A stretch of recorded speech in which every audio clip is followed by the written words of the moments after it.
Day 34 was brutal.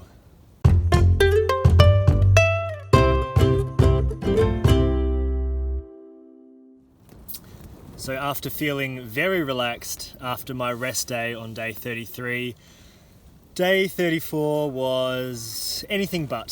So it was outrageously windy, it was wintry as well. I had rain, I had hail, and by the end of it, when I got to here to World's End Hike-in campsite, I was pretty stuffed, to be perfectly honest. And yeah, so the whole day it was 30 to 40 kilometre hour winds just buffeting me constantly. There was very little let up, and I guess the good thing about the wind is that it pushed the rain clouds away pretty quickly, and then the wind dried me off, which was good.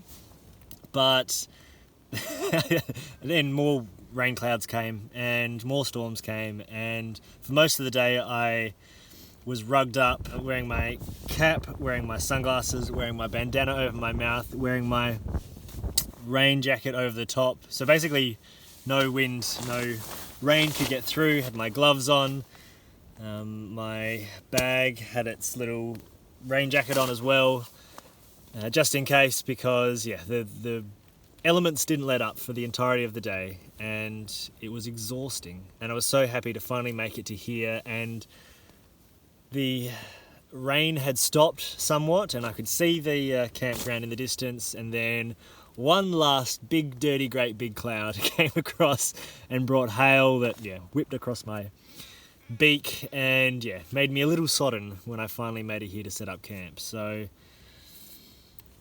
it was one of those days where you have to look for the three positives. And so the first one being, for the first time in 33 and a half days, I had some company to walk with. Not exactly human, but for about 3 to 4 kilometers, some cows followed me up the track, and that was hilarious. So I had my little posse following behind me for a long time. They weren't great conversation, but one of the cows was trying to mount the other one, so that was it was very entertaining. Walk along the trail.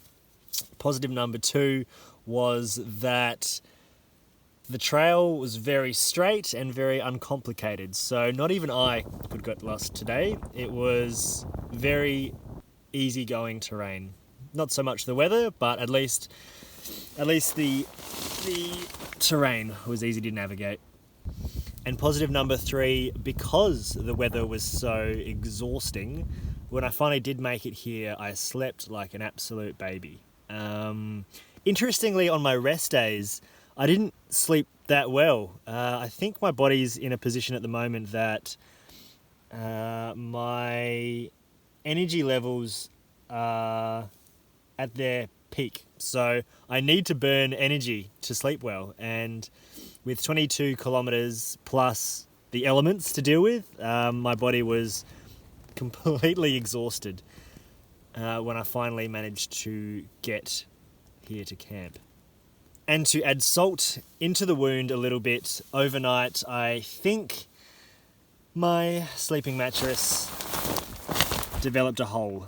So there was a few times throughout the night where I had to wake up and blow it up. Thankfully I was pretty pooped, so I managed to get back to sleep pretty quickly. But yeah, that's another issue I need to work out over the next couple of days and see if I can find where that leak is.